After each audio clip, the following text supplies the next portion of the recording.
நெறைய பேருக்கு இஎம்ஐய இப்படி அடைக்க தெரியலங்க. இஎம்ஐ உங்கள வாழ்க்கை ஃபுல்லா கடனாளியாவே வச்சிருக்கு அப்படின்னு வருத்தப்படுறீங்களா? இதே இஎம்ஐ உங்கள கோடீஸ்வரராவும் மாத்தும் அப்படின்னு சொன்னா நீங்க நம்புவீங்களா? அது எப்படின்னு தெரிஞ்சுக்க வீடியோவ ஸ்கிப் பண்ணாம ஃபுல்லா பாருங்க. என்னோட சேனல ஃபர்ஸ்ட் டைம் பார்க்குறீங்கன்னா சப்ஸ்கிரைப் பண்ணிக்கோங்க. அப்படியே அந்த பெல் ஐகானையும் பிரஸ் பண்ணுங்க. இன்னைக்கு நீங்க தெரிஞ்சுக்க போற இந்த இஎம்ஐ ஒரு சூப்பர் பவர் அப்படின்னு நான் கான்ஃபிடென்ட்டா சொல்லுவேன். ஏன்னா 95% மக்கள் இஎம்ஐ அப்படிங்கிறத ஒரு பண விஷயமா மட்டும் தான் பார்க்குறாங்க. 5% மக்கள் மட்டும் தான் இத மனநிலை மாற்றமா பாக்குறாங்க. அதனால அவங்க பண விஷயத்துல ரொம்ப ஈஸியா ஜெயிக்கிறாங்க. மேலும் மேலும் பணக்கார ஆயிட்டே இருக்காங்க. உங்களுக்கும் இந்த சூப்பர் பவர் இஎம்ஐ என்ன அப்படின்னு தெரிஞ்சுக்க இன்ட்ரெஸ்டா இருந்தா சூப்பர் அப்படின்னு கமெண்ட்ல டைப் பண்ணுங்க. டாபிக் குள்ள போறதுக்கு முன்னால ஒரு சக்சஸ் ஸ்டோரியை பார்க்கலாம். உலக புகழ் பெற்ற டிஸ்னிலேண்ட் ஒரு காலத்துல கடன்ல இருந்தது அப்படின்னு சொன்னா உங்களுக்கு ஷாக்கா இருக்கும் இல்லையா? வால்ட் டிஸ்னி அவர் தான் டிஸ்னிலேண்டோட ஓனர். அவர் ஆரம்ப காலத்துல ஒரு சின்ன சினிமா ஸ்டுடியோ வச்சிருந்தாரு. அவரோட பிசினஸ்ல அவருக்கு பெரிய லாஸ். சுத்தி கடங்காரங்க தொல்லை, அடுத்த வேளை சாப்பாட்டு கூட கையில காசு இல்ல, தோல்வி பயம் துரத்துது. ஆனா அவரு கம்பெனி தன் கையை விட்டு போயிருமோ அப்படின்னு பயந்து உட்காந்துடல. கடன் பயத்தை உடைச்சு வெளியே வராரு. அதுதான் அவருடைய ஃபர்ஸ்ட் ஸ்டெப். அப்போ அவர் இருந்த சூழ்நிலையில கடனை எப்படி அடைக்கிறது அப்படின்னு அவர் யோசிக்கல. நான் உருவாக்குன மிக்கி மவுஸ் கேரக்டரை வச்சு நான் எப்படி ஜெயிக்க போறேன், அடுத்த லெவலுக்கு எப்படி முன்னேற போறேன் அப்படின்னு மட்டும் தான் யோசிச்சாரு. இதுதான் அவருடைய ரெண்டாவது ஸ்டெப். அவ்வளவு வறுமையிலையும் அவரு புது புது அனிமேஷன் டெக்னாலஜியை விடாம தொடர்ந்து கத்துக்கிட்டாரு. இதுதான் அவர் செஞ்சது மூணாவது ஸ்டெப். கடன்ல அவர் இருந்த அவருடைய போக்கஸை திசை திருப்பினாரு. எங்க தெரியுங்களா? உலகமே பார்த்து வியக்கிற அளவுக்கு ஒரு பிரம்மாண்டமான தீம் பார்க்க உருவாக்கணும் அப்படின்னு திசை திருப்பினாரு. இது அவரோட கடனை விட ரொம்ப ரொம்ப பெரிய ஒரு விஷயமா இருந்தது. $17 மில்லியன் வேல்யூவேஷன்ல அதை செய்யணும், உருவாக்கணும் அப்படின்னு முடிவு பண்ணாரு. அதாவது 1950லயே இந்த அமௌண்ட் அப்படின்னா அது எவ்வளவு பெரிய ப்ராஜெக்டா இருக்கும் பாருங்க. ஆனா அவரோட ஃப்ரெண்ட்ஸ் எல்லாம் அவரை திட்டுறாங்க. இவ்வளவு கடனை வச்சுக்கிட்டு அதை அடைக்கிற வேலையை பார்க்காம இப்படி முட்டாள்தனமா செயல்படுறாரு அப்படின்னு அவரை திட்டுறாங்க. ஆனா அவரு இதெல்லாம் கண்டுக்கவே இல்லை. அவருடைய கவனம் ஃபுல்லா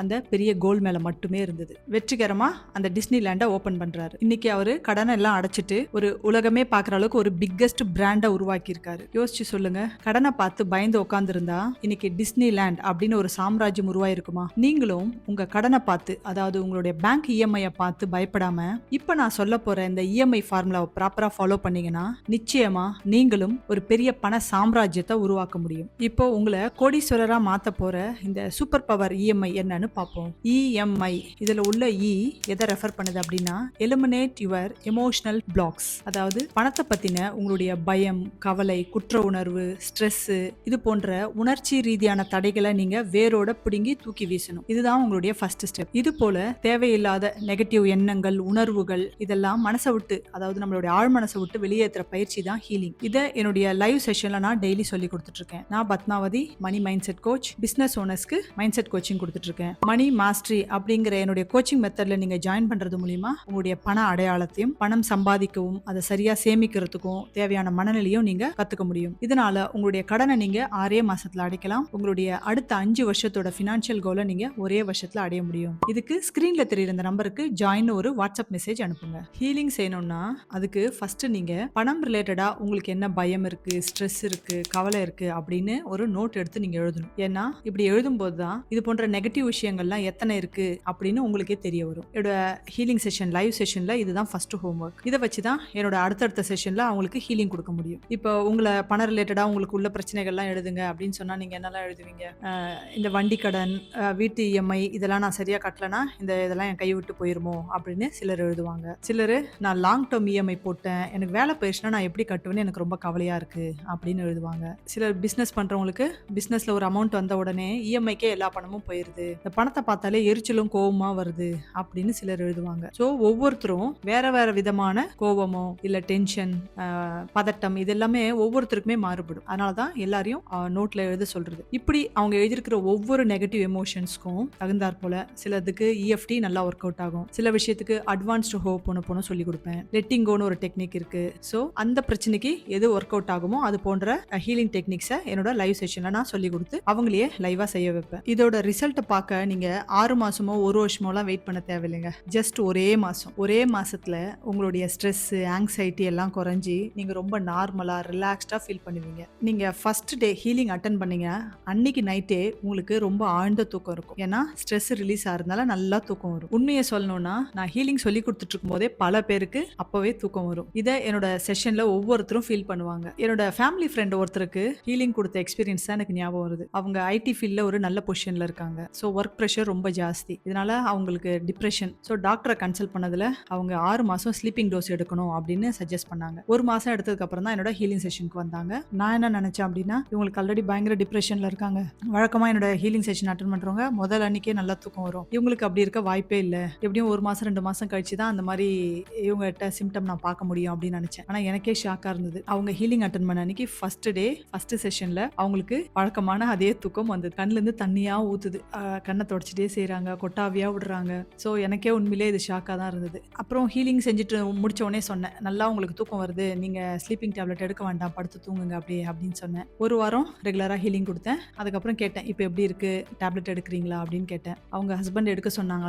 ஏன்னா ஏதாவது ஹெல்த் இஷ்யூஸ் வந்துடும், ஸ்டாப் பண்ண வேண்டாம்னு சொன்னாங்களாம். ஆனால் 2-3 நாள் எடுத்திருக்காங்க. அதுக்கப்புறம் இவங்களுக்கே ஒரு டெஸ்ட் பண்ணுவோம் அப்படின்னு சொல்லி 4வது நாள் ஹீலிங் முடிச்சுட்டு டேப்லெட்டே போடாம அப்படியே படுத்து தூங்குனாங்களாம். நல்லா தூங்கிட்டாங்களாம். ஸோ அடுத்த நாள்ல இருந்து டேப்லெட் போடல அப்படின்னு சொன்னாங்க. 3 மாசம் கழிச்சு மறுபடியும் போய் டாக்டரை பார்த்ததுல டிப்ரெஷன் நல்லாவே கம்மியாயிருச்சு, இனி டேப்லெட் போட வேண்டாம் அப்படின்னு சொல்லிட்டாங்களாம். அவங்க ரொம்ப ஹெல்த்தியா ஹாப்பியா இருக்காங்க. இப்போ அவங்களே செல்ஃப் ஹீலிங் பண்ணிக்கிறாங்க. அவங்க வேலையில பர்ஃபார்மன்ஸ் ரொம்ப நல்லா இருக்கு. நானா இப்படியெல்லாம் யோசிக்கிறேன், நானா இப்படியெல்லாம் முடிவு பண்றேன் அப்படிங்கிற அளவுக்கு எனக்கே ஆச்சரியமா இருக்கு அப்படின்னு சொல்லி ரொம்ப சந்தோஷப்பட்டாங்க. இதுதான் இந்த டெய்லி ஹீலிங் பண்ணிக்கிறதோட மேஜிக்கேங்க. அன்னன்னைக்கு ஸ்ட்ரெஸ்ஸை அன்னன்னைக்கே ரிலீஸ் பண்ணும்போது நம்ம ரிலாக்ஸா இருக்கிறதுனால அடுத்தடுத்த நாள் நம்மளோட வேலைகளை நம்ம அதில் கவனம் செலுத்துறதும் ஈஸியா இருக்கும். அதோட பர்ஃபார்மன்ஸ் ஆட்டோமேட்டிக்கா நல்லா இருக்குங்க. பணம் ரிலேட்டடான நெகட்டிவ் எமோஷன்ஸ், தாட்ஸ் இதெல்லாம் உங்களுக்கு உள்ளுக்குள்ளேயே இருக்கும்போது உங்களை சுதந்திரமா அதை சிந்திக்கவும் விடாது, செயல்படவும் விடாது. எல்லாத்த விட முக்கியமா மனத்தெளிவு அப்படின்னு ஒன்று இருக்கவே இருக்காதுங்க. இந்த கிளாரிட்டி அப்படிங்கிறது நம்ம லைஃப்ல நம்ம முன்னேறதுக்கு ரொம்ப ரொம்ப முக்கியமான ஒரு விஷயம். இப்போ ஒருத்தருக்கு கிளாரிட்டியே இல்லை அப்படின்னா அவர் செய்யறது ரைட்டா ராங்கா அப்படிங்கிறது அவருக்கு தெரியாது. அப்போ எப்படி அவர் கான்ஃபிடென்ட்டோட செயல்பட முடியும் இல்லைங்களா? ஸோ கிளாரிட்டி இருந்தால் தான் கான்ஃபிடென்ஸே வரும். உங்க வருமானம் உயரணுமா? கடன்ல இருந்து எப்படா வெளியே வருவோன்னு இருக்கா? பிசினஸ்ல கிளைண்ட்ஸையும் கஸ்டமரையும் கொண்டு வர போராடுறீங்களா? ப்ரமோஷனுக்காகவும் இன்கிரிமெண்ட்டுக்காகவும் பல மாசமா வெயிட் பண்ணிட்டு இருக்கீங்களா? அப்படின்னா இந்த வீடியோ பார்த்துட்டு அப்படியே நின்னுடாதீங்க. செயல இறங்கினா மட்டும்தான் பண விஷயத்துல பெரிய முன்னேற்றத்தை பார்க்க முடியும். கீழே டெஸ்கிரிப்ஷன்ல கம்யூனிட்டி லிங்க் இருக்கு, அதை கிளிக் பண்ணி ஜாயின் பண்ணிக்கங்க. அதுல என்னுடைய அடுத்த மணி மைண்ட் செட் வெபினாருக்கான டீடைல்ஸ் இருக்கும். அதுல ரெஜிஸ்டர் பண்ணிக்கோங்க. இந்த வெபினார் அட்டெண்ட் பண்றது மூலியமா நீங்க கோடீஸ்வரர் ஆகிறதுக்கான ஒரு ஃபர்ஸ்ட் ஸ்டெப்பை எடுத்து வைக்கிறீங்க.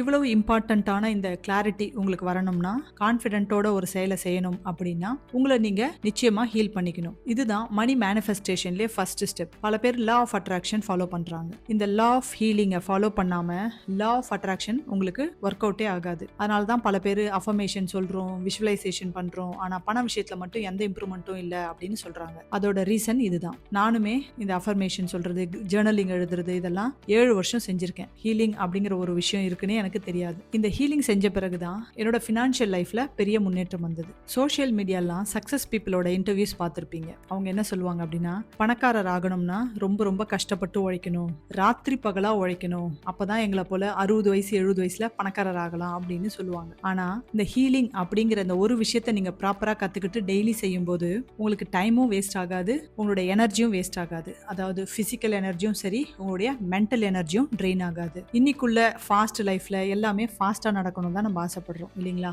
ஏன்னா இன்னைக்கு அந்த அளவுக்கு டெக்னாலஜி வளர்ந்துருக்கு. நம்மளும் இந்த லேட்டஸ்ட் டெக்னாலஜியோட சேர்ந்து வளர்றதான புத்திசாலித்தனம். ஸோ நீங்க ஃபாஸ்டா பணம் சம்பாதிக்கணும், டைம் வேஸ்ட் பண்ணாம, உங்களுடைய எனர்ஜியை வேஸ்ட் பண்ணாம ஷார்ட் டைம்ல பெரிய அளவுல பணம் சம்பாதிக்கணும் அப்படின்னா அதுக்கு இந்த ஹீலிங் தான் பெஸ்ட் சாய்ஸா இருக்கும்னு நான் கான்ஃபிடென்ட்டா சொல்லுவேன். இப்போ இஎம்ஐல 2வது எழுத்தான எம் பார்க்கலாம். எம் அப்படின்னா மேனேஜ் யுவர் மைண்ட் செட். அதாவது மைண்ட் செட்டில் 2 விதமாக இருக்குது. ஒன்று ஃபிக்ஸ்டு மைண்ட் செட், இன்னொன்று க்ரோத் மைண்ட் செட். அநேகமாக இது உங்கள் எல்லாருக்கும் தெரியும் அப்படின்னு நம்புகிறேன். ஃபிக்ஸ்டு மைண்ட் செட் அப்படிங்கிறது ஒரு நெகட்டிவ் மைண்ட் செட். அதாவது அவங்களுக்கு கிடைக்கிற ஃபீட்பேக் எல்லாம் அவங்க நெகட்டிவாக மட்டும்தான் பார்ப்பாங்க. ஒரு சின்ன தடங்கள், அவங்க செய்கிற வேலையில் ஒரு சின்ன தடங்கள் வந்தாலும் அதை அப்படியே விட்டுருவாங்க. பண விஷயத்தில் அப்படின்னு பார்த்தீங்கன்னா எப்பவுமே ஸ்கேர்சிட்டி மைண்ட் செட்டோட தான், அதாவது பற்றாக்குறை மனநிலையோட தான் இருப்பாங்க. இதே க்ரோத் மைண்ட் செட் மக்கள் எப்படி இருப்பாங்க அப்படின்னா, புது புது விஷயத்தை கற்றுக்கிறதுல ரொம்பவே இன்ட்ரெஸ்டாக இருப்பாங்க. எல்லா விஷயத்தையும் பாசிட்டிவான சைடு மட்டுமே பார்ப்பாங்க.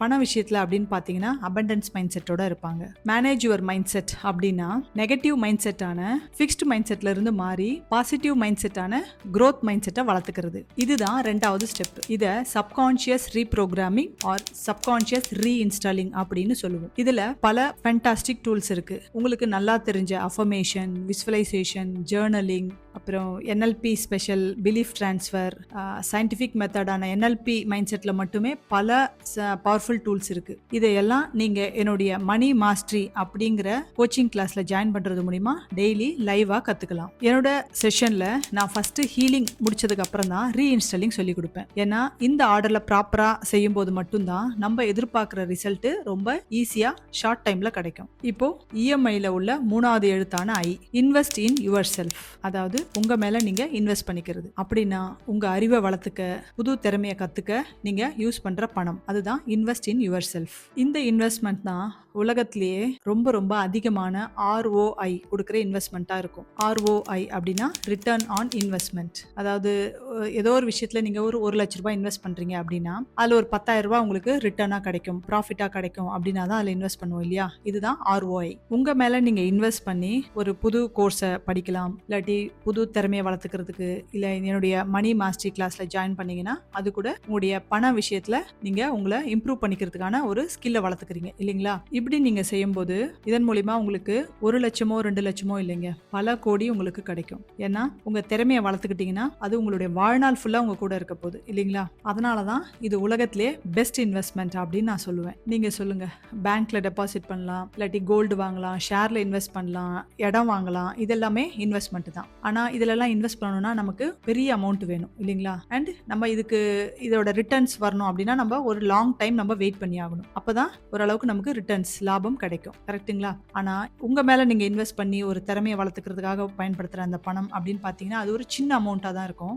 அண்ட் அதோட பெனிஃபிட்டை நீங்க ஷார்ட் டைம்லயே பார்க்க முடியும். பல பேர் என்ன நினைக்கிறாங்கன்னா 10 மடங்கு நான் அதிகமா உழைச்சா எனக்கு 10 மடங்கு அதிகமா பணம் கிடைக்கும் அப்படின்னு நினைக்கிறாங்க. அதாவது இன்கிரிமெண்டோ ப்ரமோஷனோ கிடைக்கும் அப்படின்னு எதிர்பார்க்கறாங்க. ஆனா உண்மை என்னன்னா உங்க வேலை செய்யற இடத்துல உங்களுடைய மதிப்பை நீங்க 10 மடங்கு உயர்த்தினா மட்டும்தான் உங்களுக்கு நீங்க எதிர்பார்க்குற இன்கிரிமெண்டோ ப்ரமோஷனோ இல்ல அதை விட பெட்டர் ஜாபோ உங்களுக்கு கிடைக்கும். அப்படி உங்க மதிப்பை உயர்த்திக்கிறதுக்கு ஒரே ஒரு சாய்ஸ், பெஸ்ட் சாய்ஸ் என்ன அப்படின்னா உங்களை நீங்க அப்கிரேட் பண்ணிக்கணும். அப்கிரேட் பண்ணிக்கிறது அப்படின்னா இப்போ நீங்க என்ன வேலை செஞ்சுட்டு இருக்கீங்களோ அந்த ஃபீல்டுல உள்ள புது புது விஷயங்கள் எல்லாம் நீங்க கத்துக்கணும். அப்படி கத்துக்கிறதுக்கு நீங்க யூஸ் பண்ற பணமும் இன்வெஸ்ட் இன் யுவர் செல்ஃப்.